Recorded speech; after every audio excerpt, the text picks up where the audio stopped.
my name is Russell, also known Sinana of Striborg or Striborg. Doesn't bother me how you pronounce it. So I'm just sitting in a nice little secluded spot right near the, I don't know if you can see any of that. There's a cemetery near here. So I probably can't see anything, but some nice conifers here, a lot of gauze, and I thought there was also holly growing here, like full-size trees. I haven't seen, but maybe it's further up. Anyway, this is a sort of unofficial introduction to the YouTube channel, which I intend on doing this year. I don't really have a name for it, yet. I just sort of have a joke name for now. I just can't think of anything. It's like I don't like being put on the spot. Hey, come up with a name for this thing.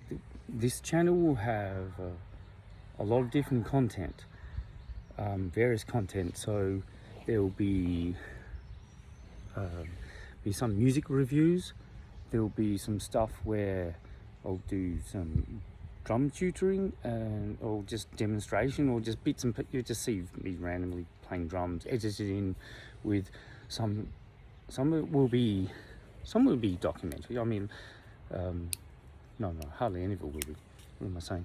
But there will be some of that style. But I want it to be more interactive or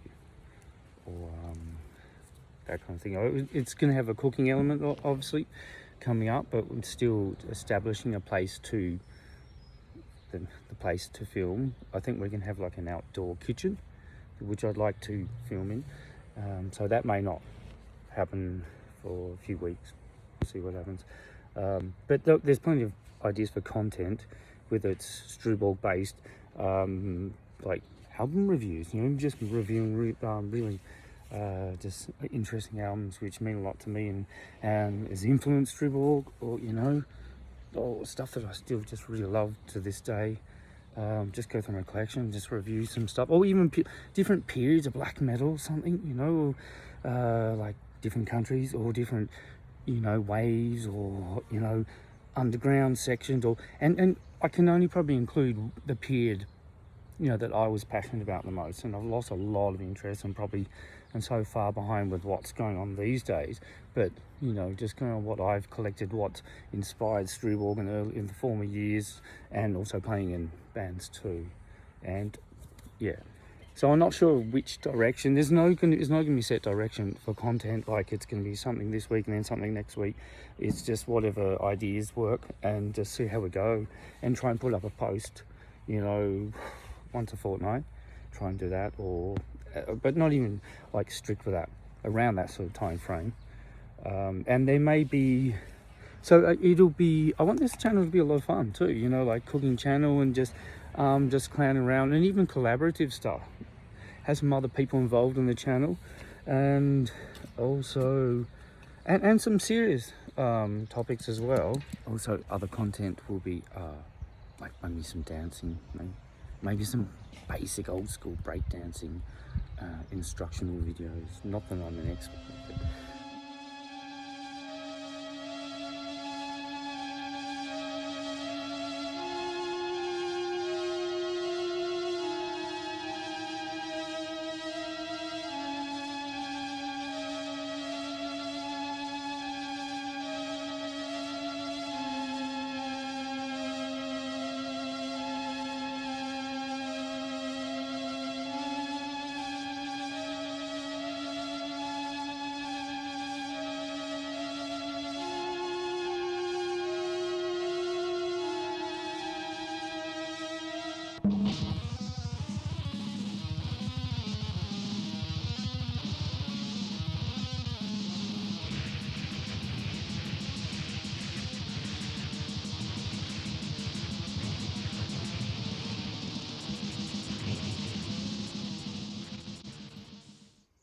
Tell me how Striborg began.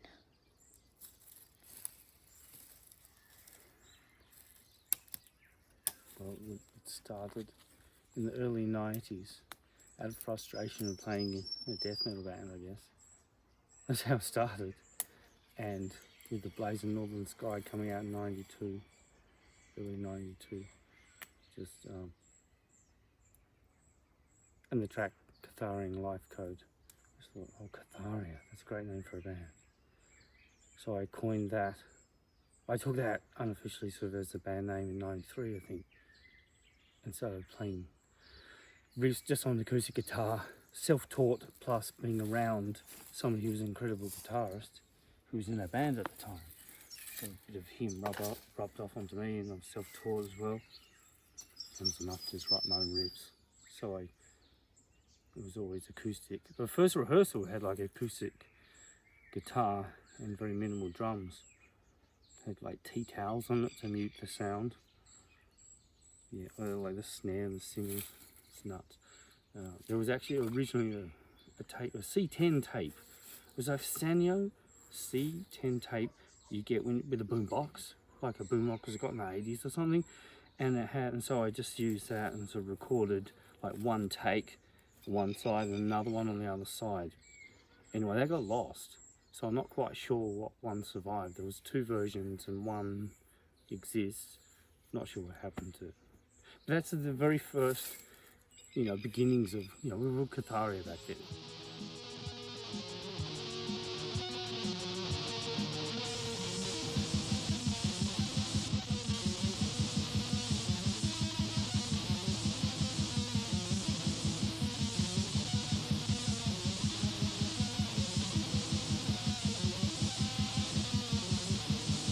And just, I didn't own a guitar or anything like that. I owned a drum kit because I was a drummer in a band. So that was the very first beginnings of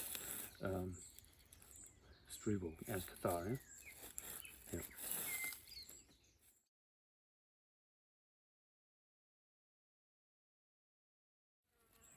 Using 2 stereos, just like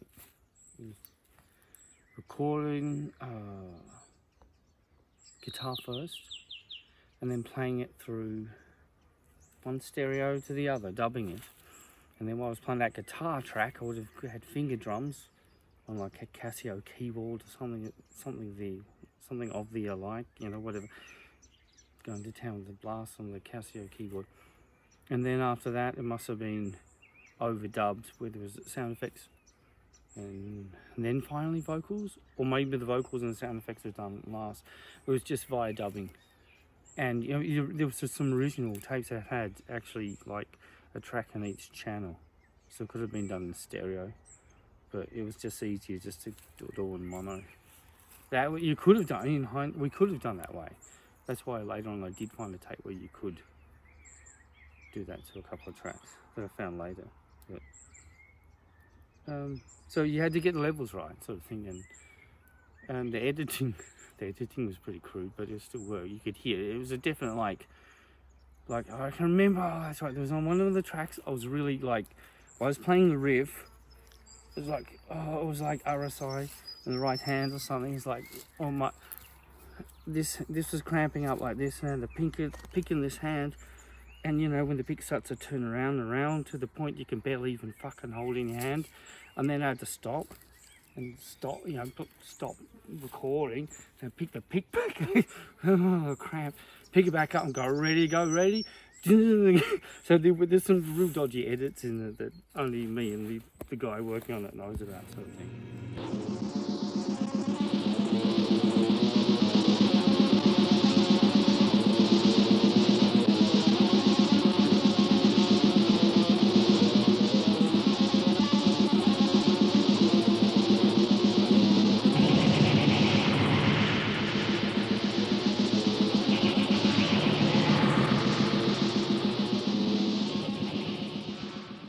It's very crudely put together, but I'm really happy how it turned out, because the amount of passion and dedication we had towards the editing and bouncing the tracks and just making use of what you had in the means of just expressing the fucking darkness within inside you. We were just obsessed with the Norwegian black metal thing, early 90s, and also the Polish scene, the French scene just coming in, and just was just wonderful discovering it for when it was first, the second wave was coming over. So, and the realization, playing in groups of myself, there was always dark and extreme music, but the realization of catering it to like a solo project, so being so much more personalized, and not just doing it because the myth that Bathory was a one-man band, or because it's trendy because of Burzum or whatever. It was just out of necessity and of wanting to express catharsis, and a lot of stuff that I found too hard to express otherwise, but I could put into poetry and just raging. The music was not for everyone, that first recording. Very anxiety inducing, I'd say. But I was only 22 when I recorded that. Yeah, so very hyperactive. I was still into really fast music, really fast blasting music, sort of. And I suppose when it was my turn to do some solo stuff, it's like it was just gonna be straight into blasting, just like blasting mayhem, of course. I think it sort of worked well, that. Therefore, it gives it a contrast to what it's going to do later with the DSBM. It's not like if you go back and listen to that recording from '95 to what I did in later on. It's very different. So it was definitely what I was sort of into at that kind of time. I think a lot of people were really into that kind of faster, executed sort of black metal, traditional black metal that was coming out before the whole DSBM depressed everyone to death. What bands did you play in before you went solo? Well, I played in a band called Crucifier from 1989, and that changed name in '94 to Balfagor. But by that time I'd already had my solo project, Catharia.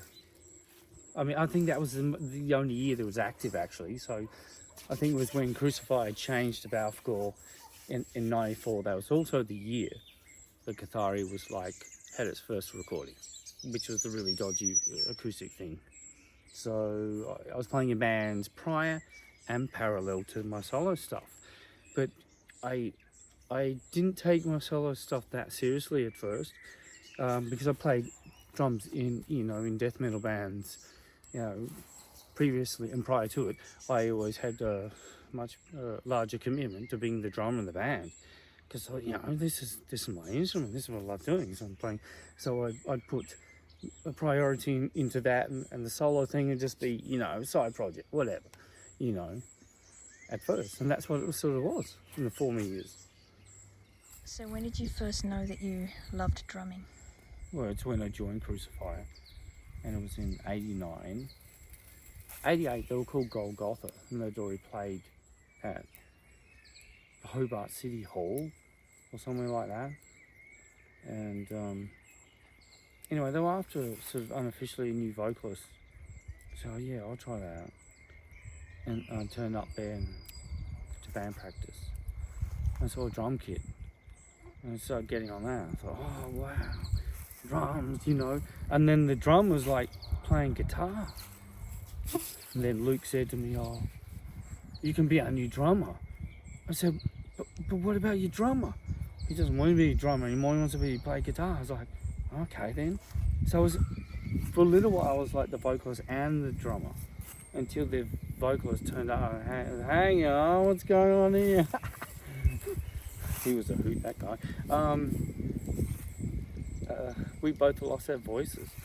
Me and the drummer, me and the singer, who was the actual singer of the group at the time, we were at like a school camp and were screaming our guts out. We lost our voices for a whole week and couldn't even go back to school. What We year went was nuts. this? I don't know, that was before we were playing in bands, I think. That's how I met him. I mean, that's how I knew of him. So when he was like the vocalist of the group, it was like, oh, of course it's him. And then I'm showing up here, and I remember him saying it because he heard me playing drums. He turned up to the band practice, and he's like, one time, or maybe he wasn't there at the first band practice or something, but he was at the next one. I don't know, I'm confused. But I remember him turning out and goes, oh yeah, just hold back, just stick to straight 8, just keep the beat going, because I was sloppy as hell. Because I'd only sort of practice like at home with a pair of sticks just on my knee like that. I had like a callus on my knee and it was like a snare, so just like air drumming stuff. And I used to play along to albums, so I'd play along to all my favourite albums, and lo and behold, when I got on a kid, I could sort of play some of this stuff, and I've been air drumming too. I thought, well, this is cool, I can sort of play, but it's sloppy as shit, but you know, I'm sort of playing stuff.